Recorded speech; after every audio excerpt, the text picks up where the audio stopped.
Welcome, welcome, welcome, everybody, to the Healing Half. My name is Mickey Spear, and I am joined by my sister, Katie Sir, who is an author, and I'm going to let her introduce herself here in just a second. But tonight, we are going to be diving into our new song that is out right now, and we would love for you to hear it. And it's all about choosing joy regardless of circumstance. That said, we kind of wanted to jump on and do like a show because we felt like if someone heard the song out of context, they might think we're encouraging toxic positivity, which is be happy all the time, regardless of anything.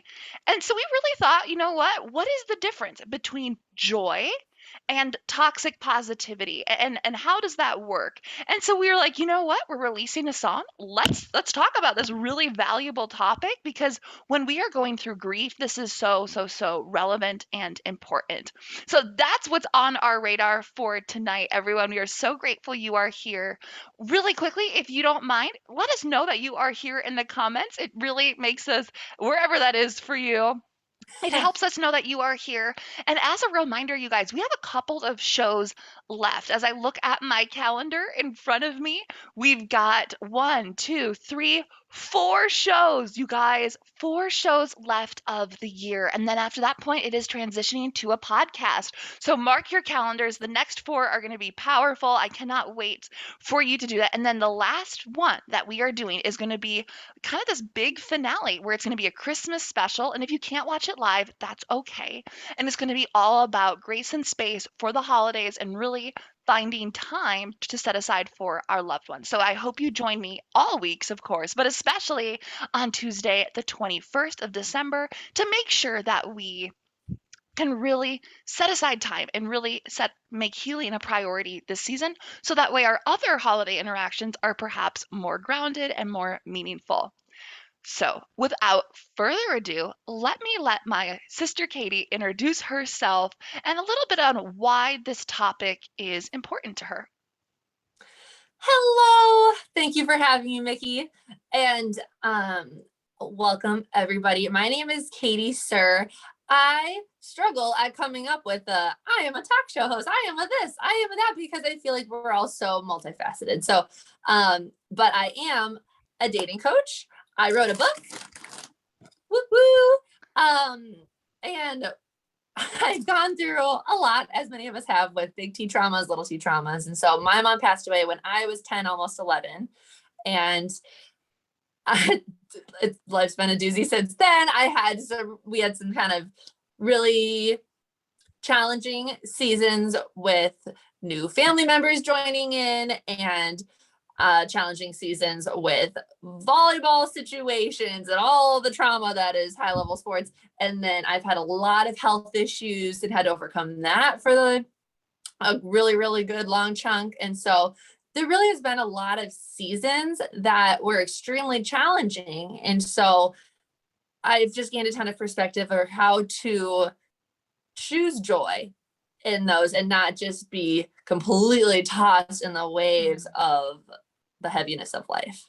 Absolutely. I think that is, well, I'm so sorry for all that you've gone through. And as your big loving sister, I know I've kind of seen you go through some really hard things. And it's so hard, as all of you guys know, watching the show, to see someone you love struggle with something that you can't fix. So, Katie, I'm just so grateful that you are here. You're on the other side of a lot of those things, to be able to share your story. So, part of your story is you are now officially a first time songwriter and artist.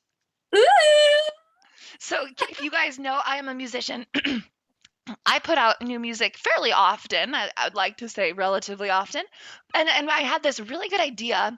And I said, Katie, why don't you come join me in this project and we can write a song together?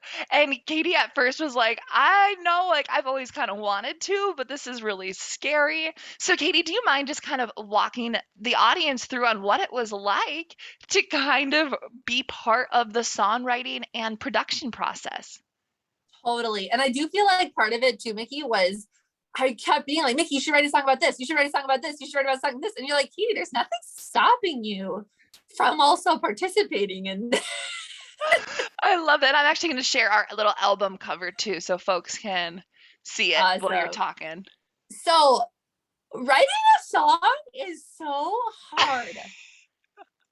I had no idea. And there we are in Mickey's apartment on her couch with Cash, and it was so funny. She's like, okay, go. What do we want to do? How do we want to start? And like, it was kind of similar to writing a book where it's like, blank page. What do you do? How do you just create something out of nothing? And it was so cool to work with Mickey, who's obviously way more experienced in this and has gone through a lot of really cool training and expertise and just experience and throughout doing it over the years. And it's so cool to have her walk me through, like, well, first we start with, I don't know, the message, the inspiration, the why, the what. And then we kind of went through like, okay, what kind of sound do we want? What kind of inspiration do we have? Okay, now how do we make this all functional? And it's like, you gotta have it like a complete sentence almost, even though it's so tempting to just like bounce up, round, from. And I was like, oh, well, we could put this in it. We could put this in it. We could do this. No, we shouldn't do it. It's like so much. And so it has much. to rhyme. Yes. And it has to rhyme. It sounds like entertaining. And I think you just did such a good job of like reining me in a little, and it's like, okay, let's put that on a notebook for another song and let's stick with this one. And how can we take all of these surfacey ideas and instead focus in a little bit and go deeper?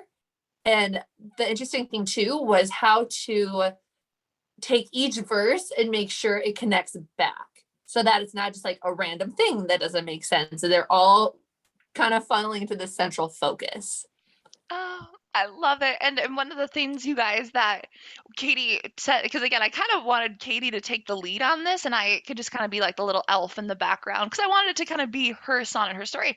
And I asked her, I was like, what do you want? She's like, well, I want it to be upbeat. So this is another pop song, kind of similar to my Felt the Sun song. So thank you guys so much for all of your streams and adding that to your playlist. I don't know if you know this, but when you heart a song on Spotify or add it to a playlist, it like boosts the algorithm a lot. So even if you take it off a week later, it's so helpful. So thank you for all the boosting that you've done.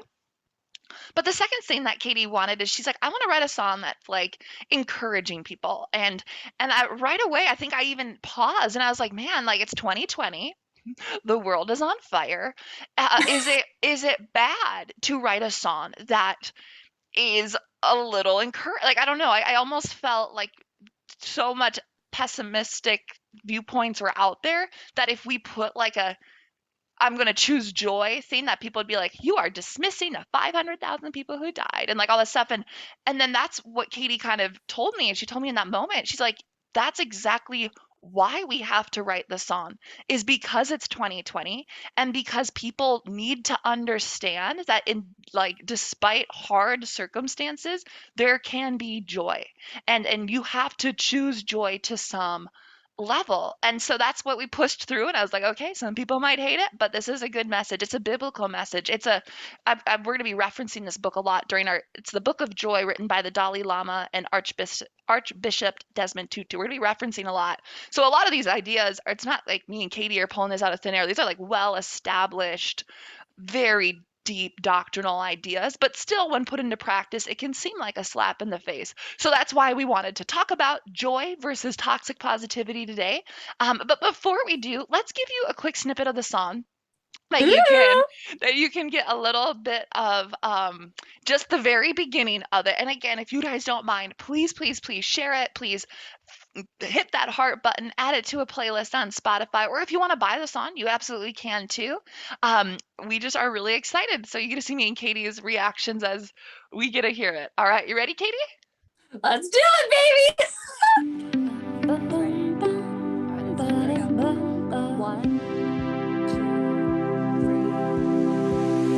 Still the light might not be so shiny, but I always look good in gray. And if the sky is falling or the sunshine's calling, I dance barefoot either way. Take it away, Lake. Do you want to continue your solo, Katie, or just We'll save that to keep the suspense in the air. right? So what did you guys think? That was again a very short snippet. The lyrics were the silver lining might not be so shiny, but I always looked good in gray. And if the sky is falling or the sunshine's calling, I'll dance barefoot either way. So we are so excited to share it with you. This is Katie's first one, so it's like so awesome. But let's dive a little bit into, well, we've got some time here. The Wait, super quick difference. though. It is fun. Just real quick on the song. It, it's a fun vibe, you guys. It's and we did a good job with it. Mickey's a great producer. She really worked a lot of cool magic and super creative. But it is designed to be like, think of a group singing it. It is like a group thing, and that kind of helps the environment of it.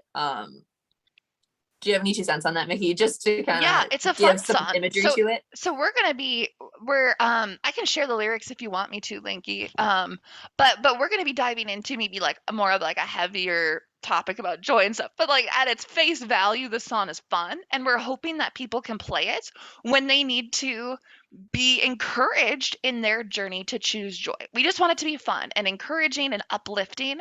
And so I think that's a good point, Katie. Is like when you listen to the song, it's not like this deep philosophical debate going Right. on. It's an upbeat one all about choosing joy.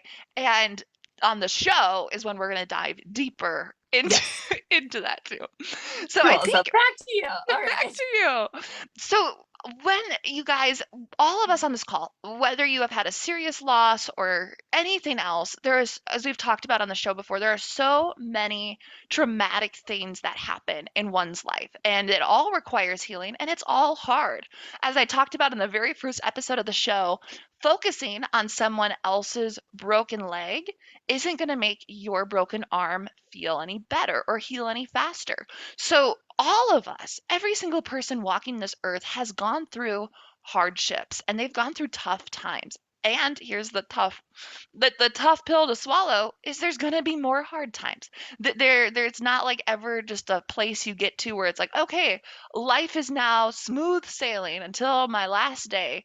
No, like this is a lifelong conversation, which is why if we can strengthen our joy muscle and the understanding on what we mean by that, it's going to help all of us throughout the rest of our life. But before we dive into kind of some of the tenets of this book of joy, which if you've read it, let us know in the comment section. We'd love to hear your take on the book and anything that you took away.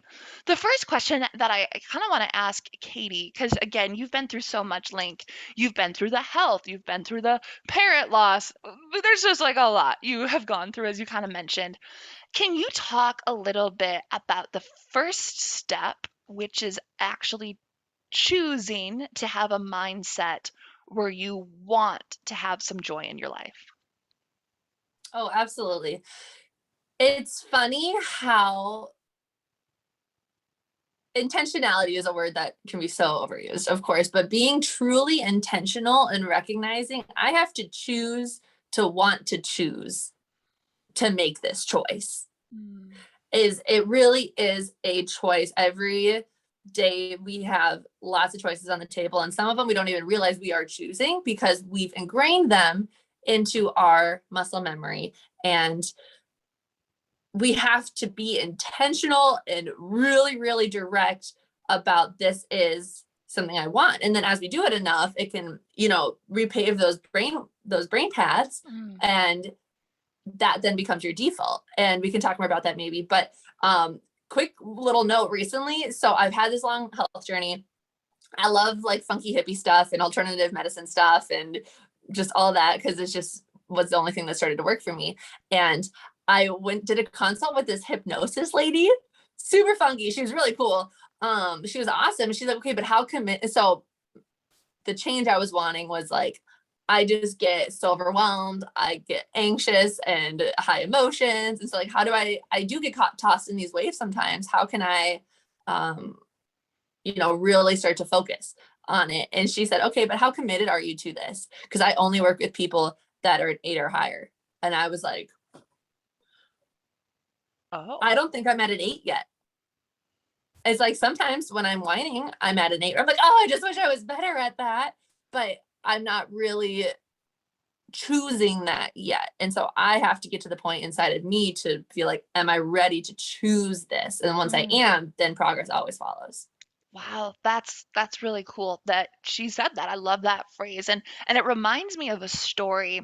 I interview a lot of people on the show, and my mother-in-law, Tammy, so if you're watching, hi Tammy, was her and I were talking one night. She lost her son, Brendan, and she works with a lot of parents who have lost children, which is again just this unimaginable, terrible situation. And we're going to talk about not dismissing that in a second. But we were talking, and she said, I have a friend who also lost her son right around the time Brendan did. And I can't help but think that she doesn't want to get better. And I said, "What do you mean? What do you mean by that?" And she said, I invite her to groups and she doesn't want to come. That's okay. Groups aren't for everybody. Recommend a book that has helped me on my grief journey, and she doesn't read it. She doesn't listen to podcasts. And I asked her about that one. This is Tammy speaking, and she says, I asked my friend about that one day, and I kind of said, do you want to heal from this deep wound that obviously losing your son caused? And the person kind of paused, and she said, I don't want to live in a life without them. I don't want again, back we did a whole episode on the difference of moving forward versus moving on, and she kind of associated healing and what I would say joy and kind of finding joy after just a traumatic incident as if it was invalidating the pain that she went through. And in that moment, she's like, I just feel like if I am happy and if I am moving moving on is the words that she used, that I'm dishonoring his memory, and that I'm kind of telling the world that I'm okay when I'm not okay, and I don't want them to see me happy and then assume, oh, she's over the loss of her son, which is why this show and all these conversations are so important.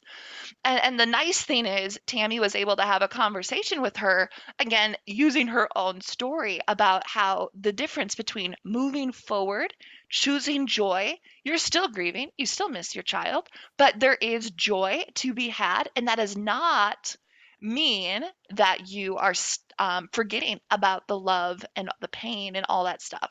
So I think that's what's just so important is just to some level, you have to want to get better.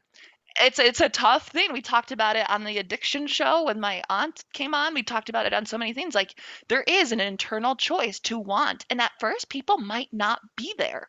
They might be so in the throes of grief that the idea of choosing joy or even teetering down this path is repulsive and they just want to throw up at the thought of it. And that's okay. Let them be on their journey. But for our journeys, once we get to a spot where we can kind of settle for a moment, it's important to make that choice and to be able to say, like Katie said, how committed am I to actually wanting to heal and actually wanting to learn how to cope? So that's the foundation of everything that we're saying. You can't force it on somebody else. You certainly don't want to shame anybody else, but it's important to remember when we're talking about joy, we all have to choose it because our default is not joy for most people. You have to learn how to be joyful. So I guess Katie, that's kind of my next Mhm. question is before the show, you and I were talking about the 4-8 principle and how important it is. We use the term muscles just because it resonates with us, but about training our joy muscles so that way we have a stronger default. And we talked about that on the faith episode too when my uncle came on, where he's like, don't wait for a tragedy to happen to start strengthening your faith muscle. In the same sense, Katie, can you talk about that 4-8 principle and what that default means to you? Yes, absolutely. So the Fourier Principle is a book that I can't find it right now, but I do have it somewhere. And it is off of Philippians 4:8, which is the verse that says, think about things that are good and holy and just and all that stuff. And as you go through life, we have the opportunity to reinforce that pathway in our mind to train our default. Because so what is a default? The default is when you're totally out of sorts, what happens? What do you do? Who are you at your true core? And who we are at our true core is not by accident. A lot of things have developed that. And so now we can have the choice to be intentional about what do we want that default to be. So then when push comes to shove, when the world's on fire, who are we? Who are we still? And that takes practice. And that's what the book is kind of about too, is it's not just like, oh yeah, I have faith. cool. Just like, Uncle Tim said, it's like, you need to practice this and you need to strengthen it. You need to exercise. And so with this, it's like, if you intentionally choose joyful thoughts, if we can call out when things are going down our anxious spirals, or like having just a little tiny moments of acknowledgement of like, this might go into the perspective thing a little bit, Mickey, but like, I'm crying. This is hard. Everything sucks. And look at those like funny squirrels outside. Yep. Like both can exist simultaneously. And like, and like going back to your grounding skills too, of like, my dog's fur is curly and soft. Yay.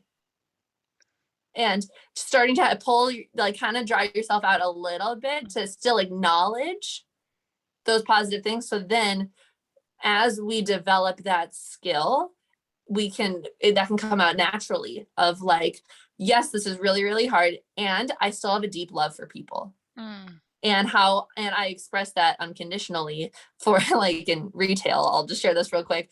I've been in retail recently because life, and it has been such an interesting experience in so many ways, where it's brutal. First of all, standing on your feet for 9 hours a day is really, really rough. And it does not align with my core. Where like, I'm an entrepreneur. I'm a dating coach. This is not designed to sell pajamas and underwear and bras. Even though I like my department, it's just not my truest core, like, yes, I'm making a difference in the world. However, I love working with people. And so I'll get tons of ladies in all the time, and they'll just like compliment me and like, wow, you seem like you really love your job. And part of me is like, am I just a good actor? Or what is coming out? And it's like, I really just love people. This job is just right now a vehicle to do so. And so when I can kind of catch myself. There are times when I'm like really connecting with someone and I'm loving it and I'm helping them solve a problem in their life.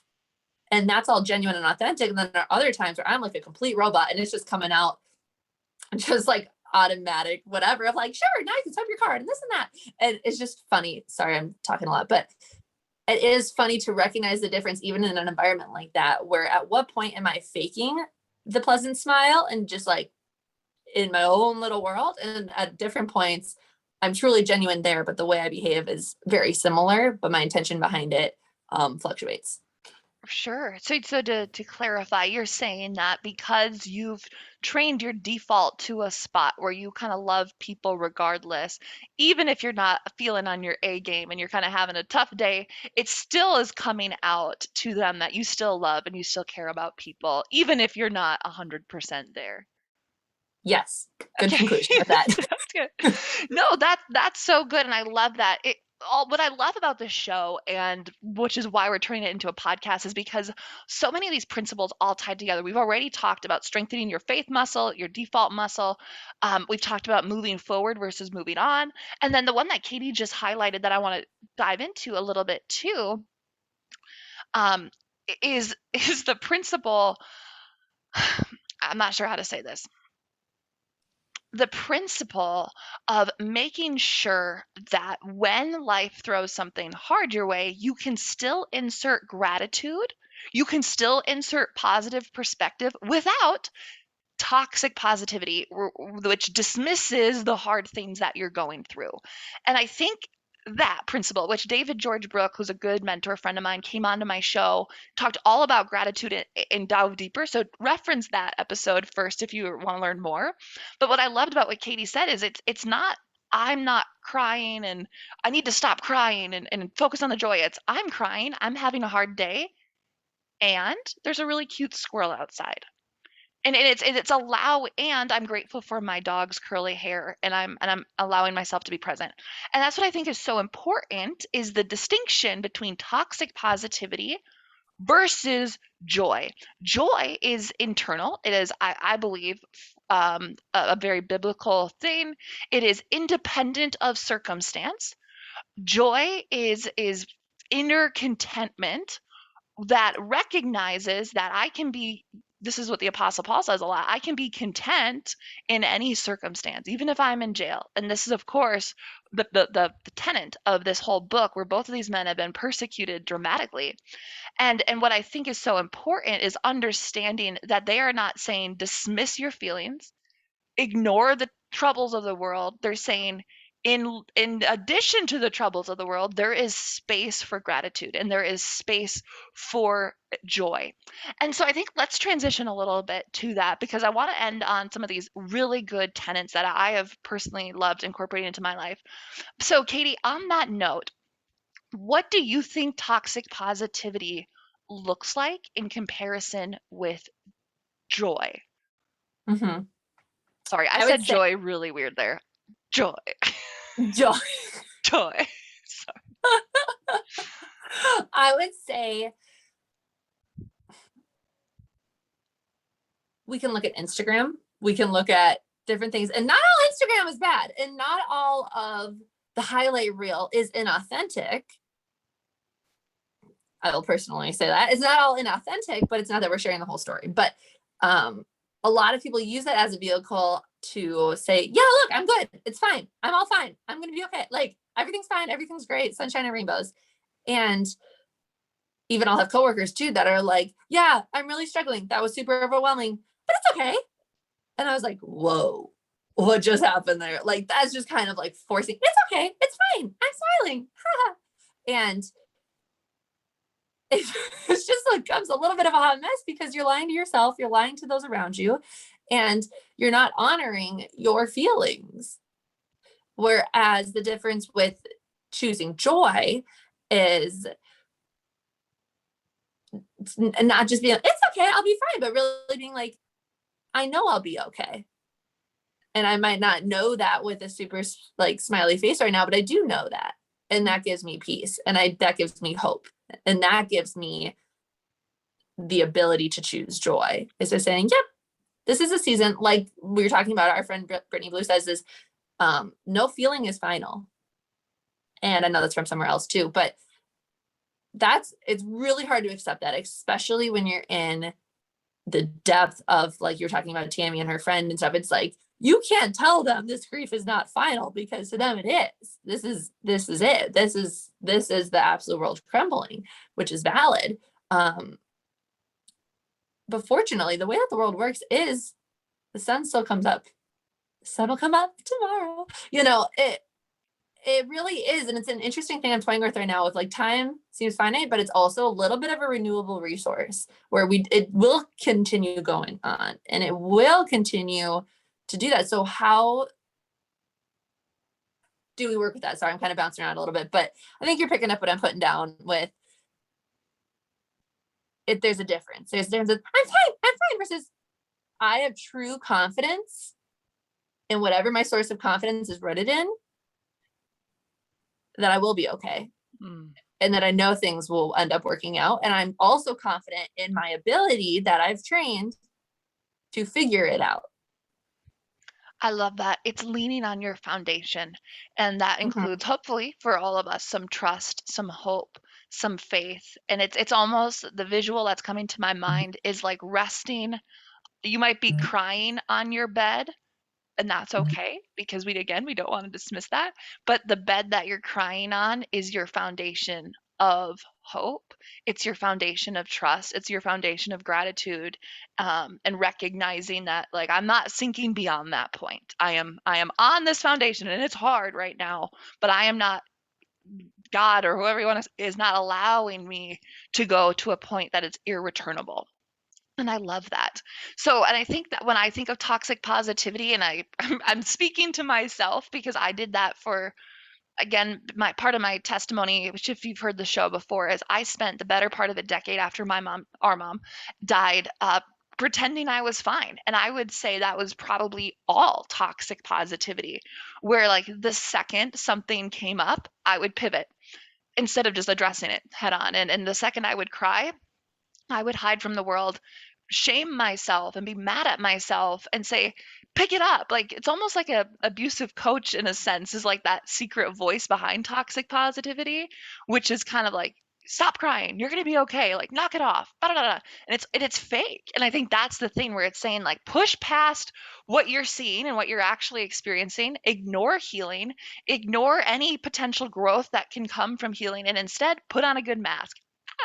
And of course, I think some of the most powerful social media posts are the ones that are vulnerable, where it's not, hey, look at all this cool stuff I've done, which is good, and you can and should share that stuff too. But it's also like, oh, by the way, like I have anxiety and I go to the counselor and I have depression, and and it's like sharing the truth. So at the very least, people are getting a well-rounded view of reality for you. So as we kind Yep. of wrap up our show, and I know we're almost out of time, I do want to dive into a couple principles of this book. I cannot recommend it enough. In addition to that book, there's some other books that I might put in my summary email that you can buy that I think are also good. But we're going to focus on this one today. Again, The Book of Joy, written by the Dalai Lama and Desmond Tutu. And some of the chapters I think are pretty much just going to guide the rest of this conversation because I think it's so good. Obviously, read the book, it's going to be better. But one of the chapters is nothing beautiful can come without some suffering. And the essence of that is in order to appreciate true joy and true ecstasy, to some level, you have to have a perspective on what that valley looks like, or you're not going to appreciate the highs as much. So, Katie, in your own life, can you maybe share about how you needed to go through a valley to be able to appreciate the peak? My favorite example of this is what is kind of touched on in a different song of yours, is that, and Dusty, my boyfriend, taught me this, is after a forest fire, or when all of the wildflowers are extra beautiful. And I'm just like, oh, so good, because it's so true. And that's not to shame people who have not had significant trauma in their life, because I've experienced that too. Or I've had other people be like, oh, but I didn't have anything nearly as bad as you. And it's like, no. That, like you always say, Mickey, it's like the hardest grief to go through is your own. That's it. So just have that as a disclaimer. But what would be Would an you example say in my like life? your like health journey did going through the valley like help you appreciate good health? Oh, 100%. Thank you for that. It was so rough. So rough. So I dropped out of school midway through my sophomore year of college. I had chronic Lyme disease and chronic inflammation in my brain, and Your did some throat. in my throat. Oh my gosh, I couldn't talk for 2 years. And it was awful, completely awful. And yet I learned such amazing things through those, where with talking, I know I learned a lot. For not only did I get good at sign language, but I I learned that there's other ways to love people besides having a conversation. So that was really powerful for me. And now I recognize the importance of actions and not just words. And I really work to put that into my life. The health, I'm back playing volleyball despite all drama that I was like, I'm never touching a volleyball again. I'm back playing volleyball and it's going well. And I'm making really positive relationships. And you look at me and like, oh, but you look great, you look healthy, all these things. And it's like so funny how we have no idea what someone has gone through. And I couldn't walk up the stairs. And so there were very, very low points. And in order to appreciate now, where I'm like, look at me walk up these stairs, and I'll stop and do that sometimes. I'm like, look at me go, like, this is great. I can do this now. Or like, I can walk on 2 feet. Like, and it's actually like really fun to just stop and be like, wow, we're so capable.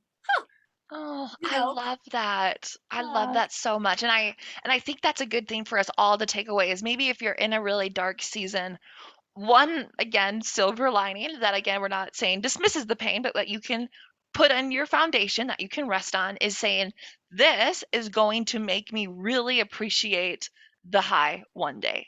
In my own songwriting musical journey, it is such a every day is should I keep going? It's a lot of work. It sometimes feels very thankless. And I just am telling myself based off of this principle, like this low season of trying to gain a following and all the grind and all the work that goes into trying to do what I'm trying to do is going to make me more empathetic for other people who are entrepreneurs and kind of struggling.